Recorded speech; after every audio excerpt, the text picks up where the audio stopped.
अच्छी खबर में किंतु की गुंजाइश न रह जाए और बुरी खबर से परंतु सच्चाई ढूंढ कर लाए। ऐसी अच्छी और सच्ची खबरों के साथ आपके साथ मैं हूं नवजोत रंधावा। अच्छी खबर स्मार्टफोन के इस दौर में शायद ही कोई होगा जो कि सोशल मीडिया से दूर रहता हो। सोशल मीडिया हमारी जिंदगी का हिस्सा ही बन चुका है, हमारी आदतों में शुमार है। इसके फायदे भी हैं लेकिन नुकसान भी, और खतरे तो बहुत ज्यादा हैं। एक बड़ा खतरा हमारे पर्सनल डेटा से जुड़ा हुआ है। हम इस बात को लेकर बहुत सतर्क नहीं रहते हैं कि सोशल मीडिया के प्लेटफॉर्म्स पर हमारे पर्सनल डेटा मौजूद हैं जिसका दूसरे लोग अपने फायदे के लिए इस्तेमाल कर सकते हैं। सरकार ने पर्सनल डेटा को सुरक्षित रखने के बारे में सोचा। इसके लिए एक कानून भी बनाया गया। हालांकि कानून पर मंथन के बाद उसे और मजबूत करने की जरूरत महसूस हो रही है। और अच्छी खबर यह है कि डेटा सुरक्षा को लेकर बड़े बदलाव किए जाने के लिए सरकार ने मौजूदा बिल को वापस ले लिया है। यानी अब नए सुरक्षा कवच के साथ ये बिल आएगा जिससे सोशल मीडिया पर आपका डेटा सुरक्षित रहे।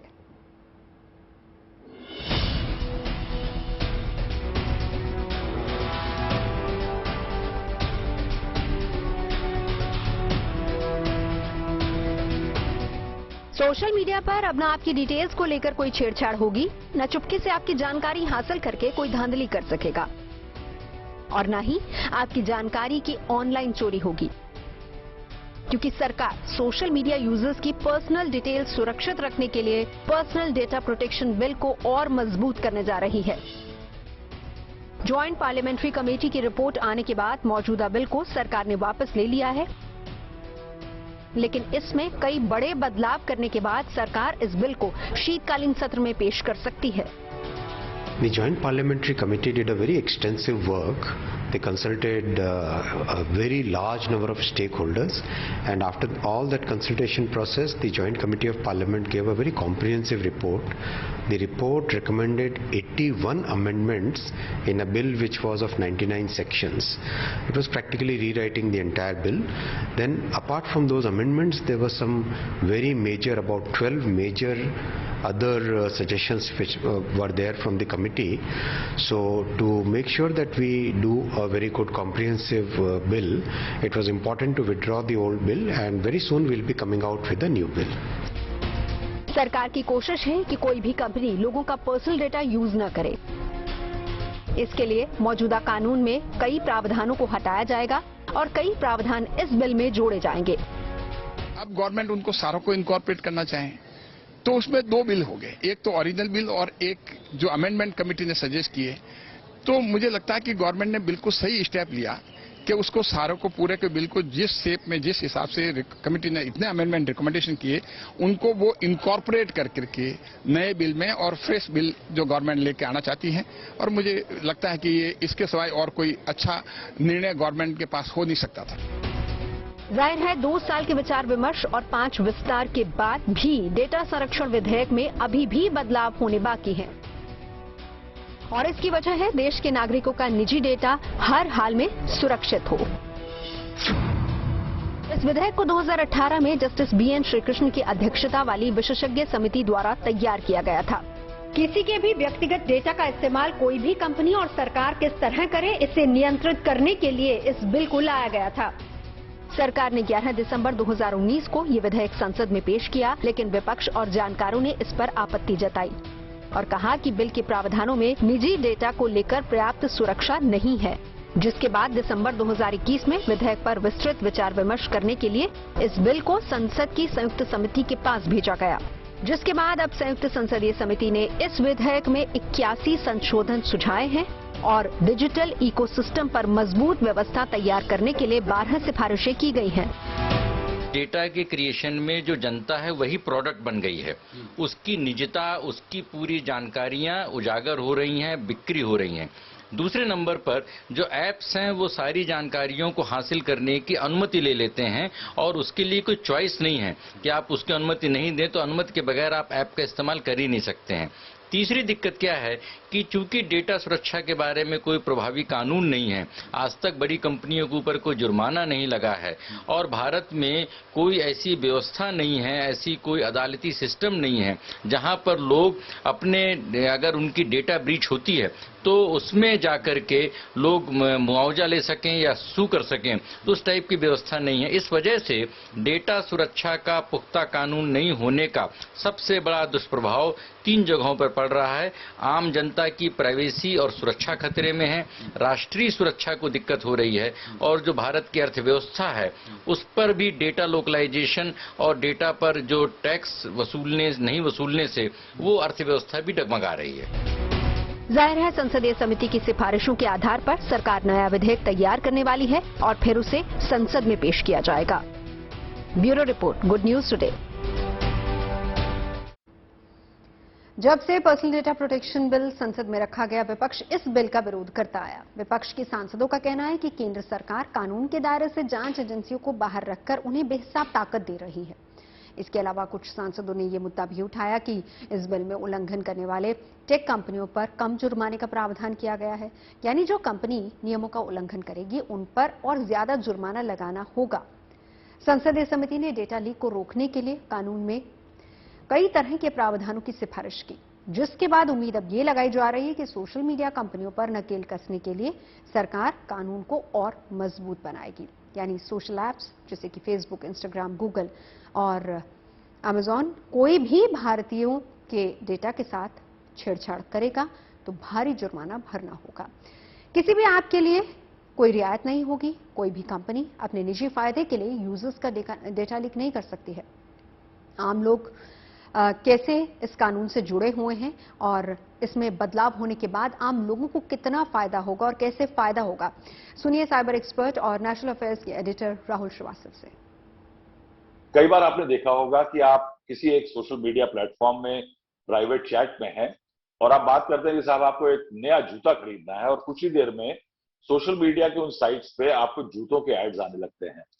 क्या है कि डेटा जो है वो नया सोना है और डेटा को लेकर के पूरी दुनिया में बड़ी टेक कंपनियां खासकर इतना काम कर रही हैं कि जो प्राइवेसी का इश्यू है वो बहुत अहम हो जाता है, क्योंकि वो अभी तो सिर्फ ये तय कर रही हैं कि आप क्या चाहते हैं ये देख रही हैं, लेकिन कुछ समय में वो ये भी देखेंगी या तय करेंगी कि आप क्या चुनते हैं।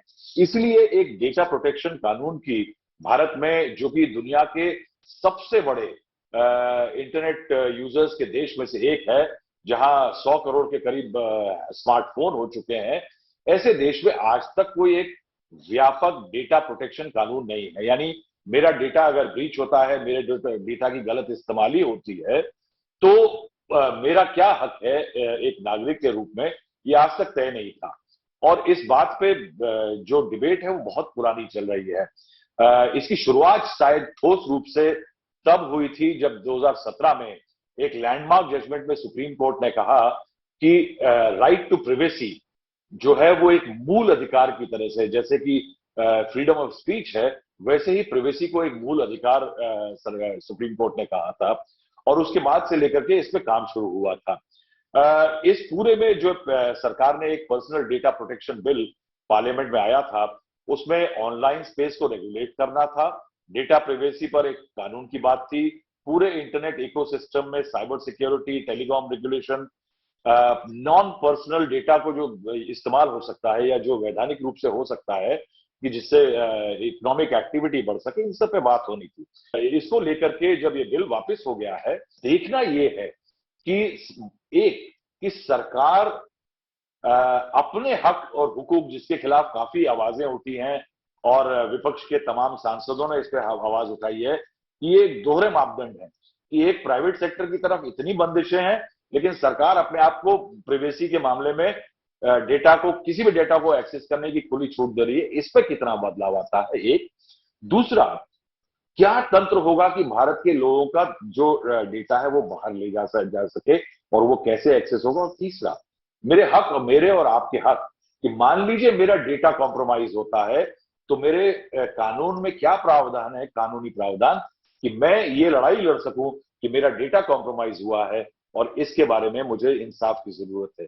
ये कुछ बुनियादी मुद्दे हैं, शायद इसका इंतजार हमें विंटर सेशन के लिए करना पड़ेगा।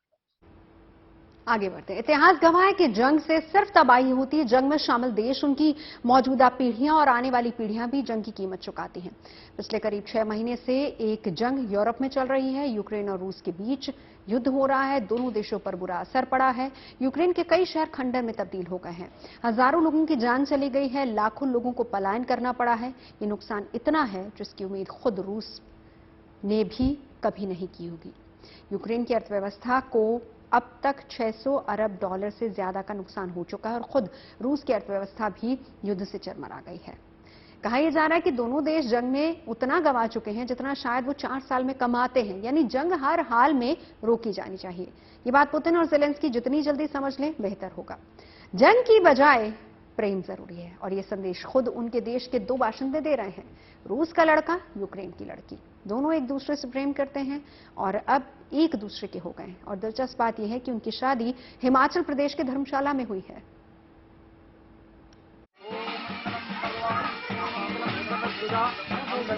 वैदिक मंत्रोच्चार, सुर्ख लाल रंग के खूबसूरत जोड़े में सजी दुल्हन, दूल्हे के सिर पर परंपरागत हिंदुस्तानी सेहरा, 7 जन्मों तक साथ निभाने की कस्में। ये विदेशी जोड़े की देसी वेडिंग है। इससे पहले कि आपको इस स्पेशल शादी के बारे में आगे कुछ बताएं, इस खास जोड़ी का परिचय जान लीजिए। दूल्हे मियां हैं सिर्गी नोविका, रूस के रहने वाले हैं, और सिर्गी नोविका की दुल्हनियां हैं एलोना ब्रामोका, जो यूक्रेन की रहने वाली हैं।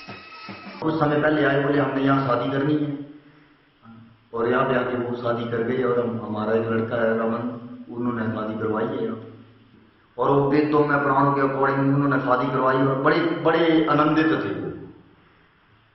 और अपने आप को एक सौभाग्यशाली समझ रहे थे कि अब मैं भारतीय परंपरा के अनुसार कम से कम 4-5 घंटे लगा के विधि विधान से शादी करवाई है।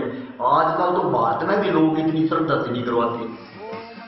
सरहद की दीवार तोड़कर सिर्गी और एलोना का प्यार 7 समंदर पार हिंदुस्तान में परवान चढ़ा है।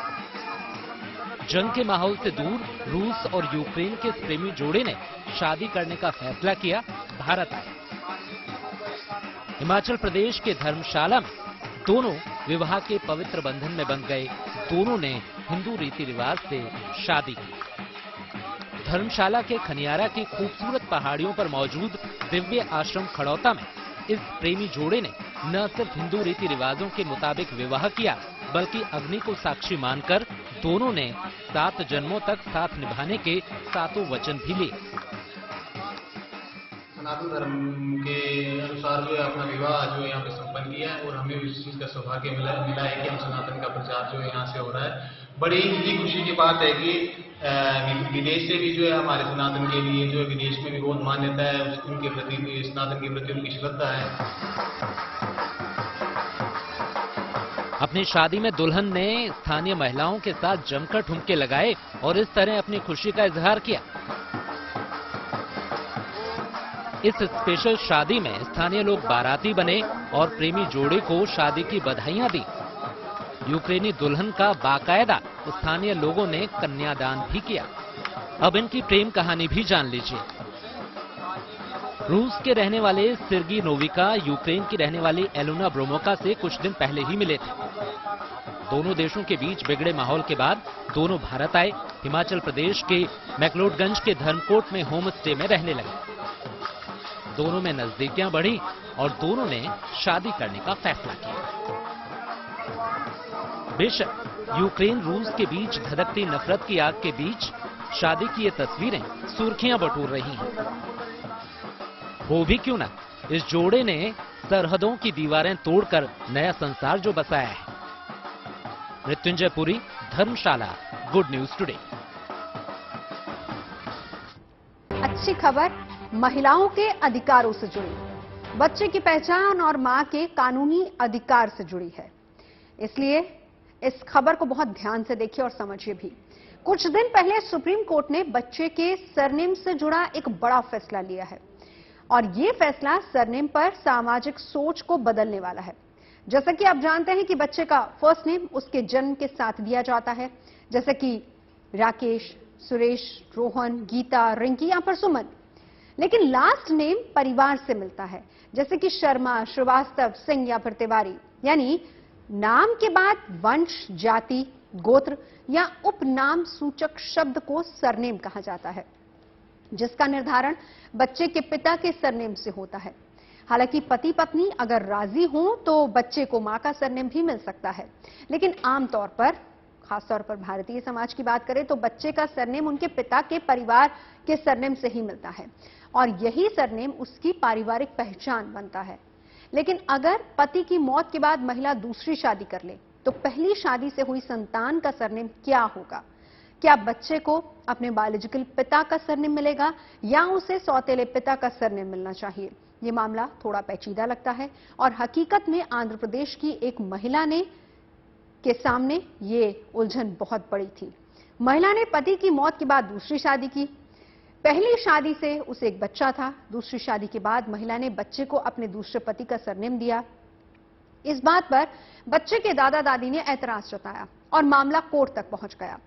हाईकोर्ट ने यह तो माना कि बच्चे की गार्जियन मां है, उसके दादा दादी नहीं है, लेकिन यह कहा कि बच्चे का सरनेम उसके पहले पिता का ही होगा। इसके बाद यह केस सुप्रीम कोर्ट पहुंचा। सुप्रीम कोर्ट ने इसमें तस्वीर साफ कर दी। कोर्ट ने कहा, अगर महिला दूसरी शादी करती है तो वो अपने बच्चे को दूसरे पति का सरनेम दे सकती है। ये मां का अधिकार है। डॉक्यूमेंट्स में दूसरे पति का नाम सौतेले पिता के रूप में लिखना क्रूरता और नासमझी है, जो बच्चे की मेंटल हेल्थ और आत्मविश्वास पर असर डाल सकती है।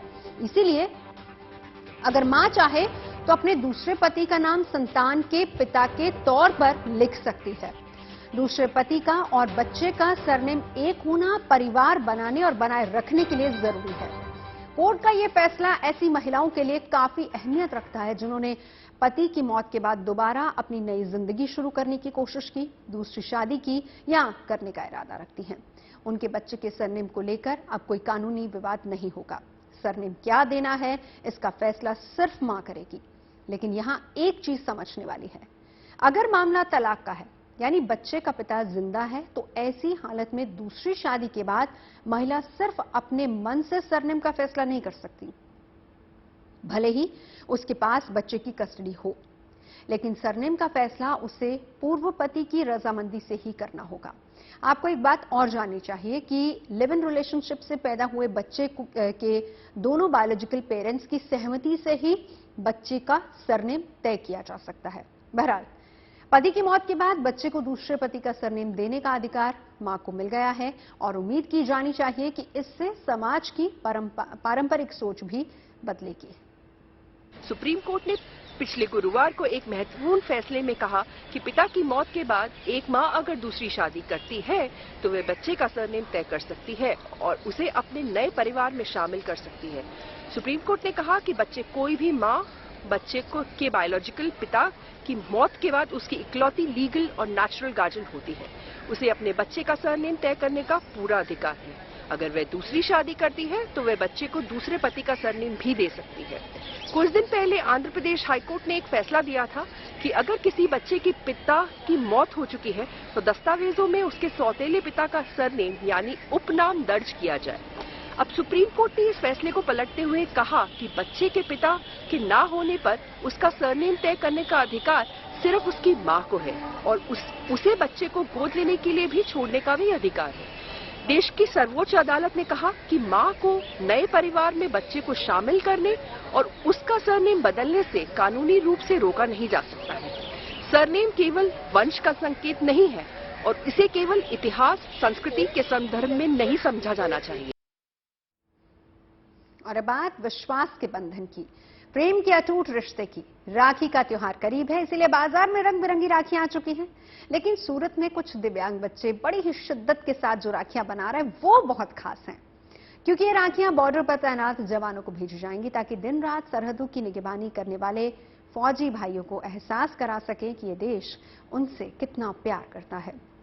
लेकिन जवानों के लिए बनाई जा रही राखी के अलावा भी कई तरीके की राखियां हैं कहीं बुलडोजर वाली राखी का क्रेज है तो कहीं सोने चांदी की राखी की डिमांड हो रही है। कहीं जेल में राखियां बन रही हैं तो कहीं मंदिर में धागे में मोती पिरोए जा रहे हैं।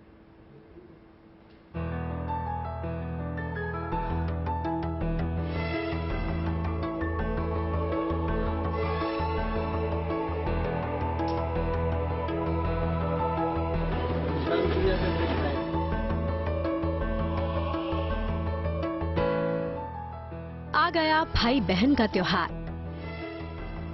कहीं कैदियों ने बनाई इको फ्रेंडली राखी तो कहीं जवानों के लिए स्नेह के धागे में विश्वास के मोती पिरो रहे दिव्यांग। बुलडोजर राखी भी है इस बार डिमांड में। ये तस्वीर कई मायनों में खास है। ये दिव्यांग बच्चे हैं, आम बच्चों से थोड़ा सा अलग, लेकिन जो कर रहे हैं वो बेहद खास है। ये बच्चे आकर्षक राखियां बना रहे हैं उनके लिए जो अपनों से दूर सरहद पर देश की निगहबानी में लगे हुए हैं। थोड़ी हैरानी होती है, जो बच्चे खुद रंगों को ठीक से समझ नहीं सकते, वो धागों में मोतियों को इतनी शिद्दत के साथ पिरो रहे हैं मानो स्नेह के धागे में विश्वास के मोती पिरो रहे हों। ये काम इतना आसान नहीं था, ना तो इन बच्चों के लिए और ना ही इन्हें इस काम के लिए प्रेरित करने वालों के लिए। लेकिन अगर मन में कुछ करने की चाहत हो तो हर मुश्किल आसान हो जाती है। मानसिक दिव्यांगों पर काम करने वाली एक निजी संस्था ने कड़ी मेहनत के बाद अब इन्हें इस काबिल बना दिया है। सूरत के एक स्कूल में दिव्यांग बच्चों से बनाई जा रही इस राखी को सरहद पर देश की सेवा कर रहे सैनिकों को भेजा जाएगा। इस बार हमें बीएसएफ जवान को जो राखी बांधनी है रक्षाबंधन के लिए, उसका 2000 पीस का ऑर्डर्स मिला है। लास्ट 15 साल से मेरे बच्चे राखी और फेस्टिवल्स आइटम क्रिएट करते हैं। इनका ऐसा है कि आप जो इनको दिखाओगे, आप जो इनको डिजाइन्स दिखाओगे, वो डिजाइन्स अपनी पूरी मतलब जिम्मेदारी के साथ, एक पूरे अटेंशन के साथ वो पूरा कंप्लीट करते हैं। मथुरा की जेल में बन रही इन राखियों को बनाने वाले भी खास हैं और राखी भी खास है। दरअसल इन राखियों को यहाँ के कैदी बना रहे हैं और राखी की खासियत ये है कि ये पूरी तरह से इको फ्रेंडली राखी है। इको फ्रेंडली राखी बनाने के लिए इन कैदियों को एक सामाजिक संस्था द्वारा बाकायदा 10 दिन की ट्रेनिंग दी गई। इन राखियों में पवित्र रक्षा सूत्र के एक कलावे का इस्तेमाल किया जा रहा है। वहीं इन राखियों की सजावट के लिए काशी फल, भिंडी, तोरई जैसी सब्जियों के बीज का इस्तेमाल किया जा रहा है ताकि राखी के इस्तेमाल के बाद उसमें लगे बीजों का उपयोग लोग पौधारोपण के लिए कर पाएं। जिला कारागार मथुरा में एक ऐसे राखी का निर्माण किया जा रहा है जो अपने आप में एक विशेष राखी है। यह राखी कारागार के बंदियों द्वारा निर्मित की जा रही है और इसमें बढ़ चढ़कर हिस्सा लिया जा रहा है। यह राखी पर्यावरण से इसलिए आच्छादित है क्योंकि इसको पर्यावरण मित्र राखी अर्थात बीजों से निर्मित राखी का निर्माण जिला कारागार मथुरा में किया जा रहा है। यूपी में सीएम योगी की जीत के बाद बुलडोजर ब्रांड बन चुका है। चाहे कोई भी त्योहार हो, बुलडोजर की तस्वीर सामने आ ही जाती है। ऐसे में रक्षाबंधन नजदीक आते ही पूर्वांचल के सबसे बड़ी दाल मंडी में बुलडोजर राखी भी आ गई। दूर दूर से व्यापारी आकर सबसे पहले इन राखियों की डिमांड कर रहे हैं। कारोबारियों की माने तो पिछले 10 दिनों में 100 पेटी से ज्यादा इस तरह की राखियां बिक चुकी हैं। इसके साथ ही और भी ऑर्डर्स रिसीव हो रहे हैं। देखिए, ऐसा जो पहले राखी आती थी और या जो ट्रेड होता था किसी चीज का भी, आमिर खान सलमान का फिल्म के हीरो होते थे, क्रिकेटर हुआ करते थे, लेकिन जो कह लीजिए कि एक मोदी योगी युग आया है और इस साल तो बुलडोजर जो है कि हर तरफ चल रहा है। तो राखी में बुलडोजर आया है, कस्टमर मांग रहे हैं क्योंकि आज की जरूरत हो गया है। हर आदमी चाहता है मार्केटिंग करना, तो बुलडोजर एक मार्केटिंग ब्रांड बन गया है। हर व्यक्ति किसी न किसी प्रोडक्ट पर देखिए बुलडोजर आदमी की जबान पे हो गया है। तो कस्टमर मांग रहे, माने आया है और काफी माल आया था। कई करीब समझते हैं कि इस समय चूंकि कम समय बचा है, माल बिक भी चुका है, लेकिन कस्टमर मांग रहा है। हर कस्टमर 10 डब्बा 5 डब्बा माल ले जाता है। देश के अलग अलग हिस्सों की ये अलग अलग तस्वीरें इस बात का सुकून देती हैं कि दिलों में मोहब्बत कायम है, एक दूसरे का हाथ थामकर साथ चलने का हुनर कायम है। यही तो वो रंग है जो किसी भी त्योहार को खास बना देती है। वाराणसी से रोशन जायसवाल के साथ bureau report, good news today. खबरें सच्ची होनी चाहिए, अच्छी खुद ब खुद लगती है। Navjot Randhawa signing off. आप सुनते रहिए गुड न्यूज और देखते रहिए गुड न्यूज टुडे।